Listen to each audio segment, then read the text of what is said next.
across the oceans till we found the American dream.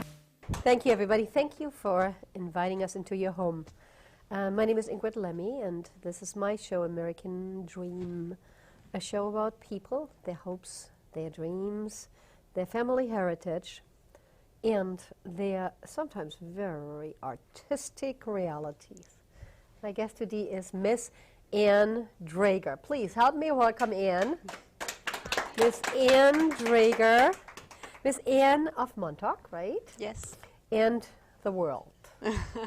Miss Ann, we have so much about your life and a rather uncommon piece of decoration here in the background, which Ann put together from all kinds of things that she found at the beach. Right, the beach is right behind my house here in Montauk on the bay, and one of the many things that I love about Montauk is that I can walk forever, on the trails, the beaches, the different parks, and so I did, I make jewelry, and so this whole thing started that one day I walked on the beach and I found it was maybe one of these pieces, a round piece of plastic. I thought, it looks like a bead, let me take it.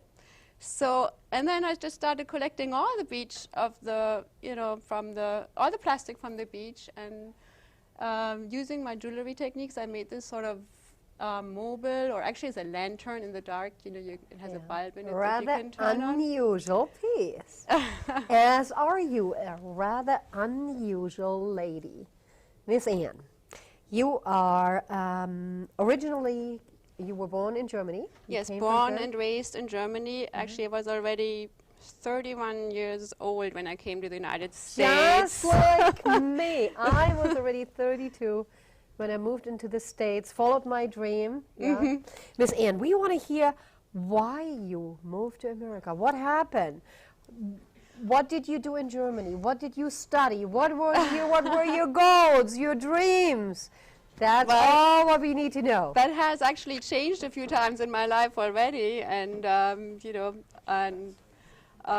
so at the time, I studied coming out of school. I first worked at the theater, sort of like a sabbatical. I was like, my parents had this idea that before going right to university, I was allowed to do something just for fun, and I had a wonderful year in my hometown at the theater, and I worked in the costume department. I was in the section where we made all the accessories, and I learned how to distress clothing and making hats and jewelry, and I can tell that's your background. Yeah, yes, I really loved working in the theater, and at that time I thought I would maybe learn, go through vocational training as a seamstress and have a career, making costumes in the theater. So that was for a long time, that was my dream. But somehow people thought I was overeducated, and I come across. What's that overeducated anyway? What's that? Overeducated or overqualified?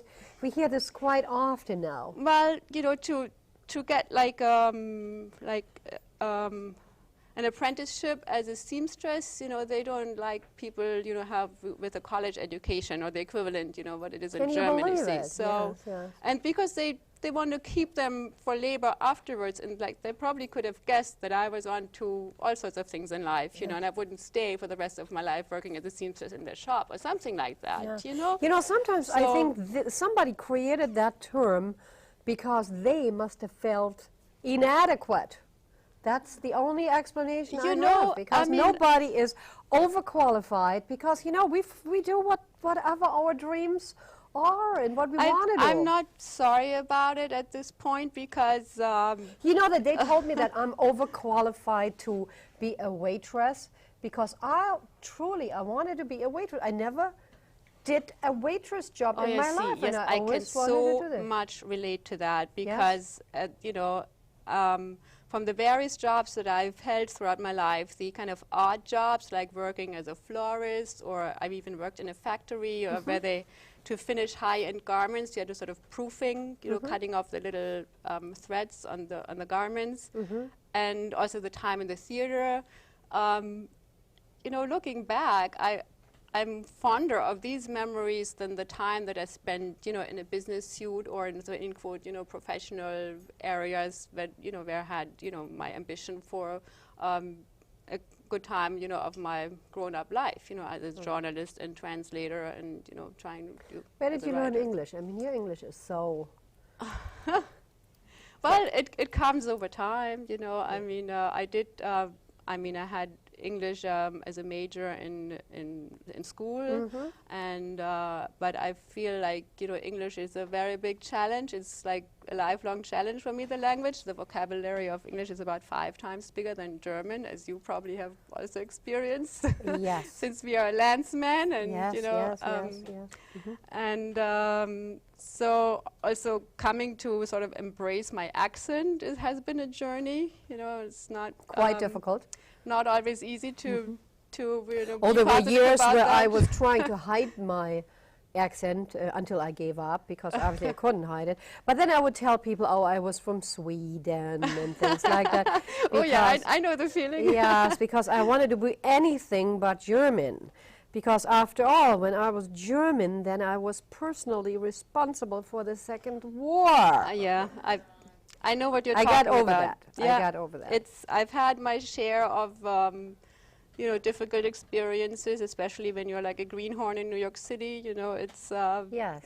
it's a process. It's New York. Yeah, and I've been here now for more years than, you know, I like to say sometimes, because you know, it's, you know, years adding up. But I'm glad that I've come this far, you know, and that I'm a citizen now, and there's many times when I actually feel as much American as I could feel German, or I feel like I'm homesick for the States when I go to Europe, and I'm like, it has really become my home, and moving to Montauk was a very big part of that. What made you move to Montauk?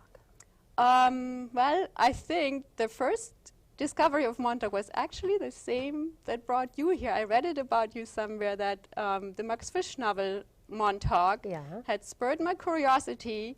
So I was with my then husband in New York City. We were just renovating, painting our apartment, and after I had arrived, and she said, well, let's go out for a long weekend on Long Island, rent a car.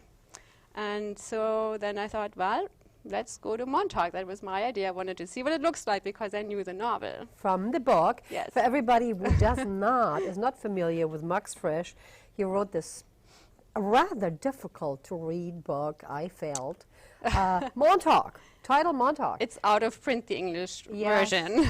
Well, as a matter of fact, later on they translated it in English, but in a rather, I read it in both languages. And the only thing what I like about it is, honestly, that he obviously had this, maybe an affair, I never could figure this out, with this teacher, right?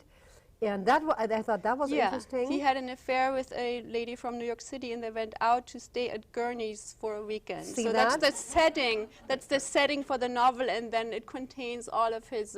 He thinks back about, you know, all his previous relationships, his life. It's a whole reflection about, you know, a sort of a memoir that comes up while he is with his, you know. So she was lady wandering on the actress. path, literally on the path of Max Frisch, by saying, you know what, fine, let's go, let's discover Montauk. I mean, the name always sounded, you know, magical to me, and I just wanted to see what it's like. Montauk, magic. Magical Montauk, I love that. Well, to everybody out there in the world who is watching us, from magical Montauk, we are taking a break.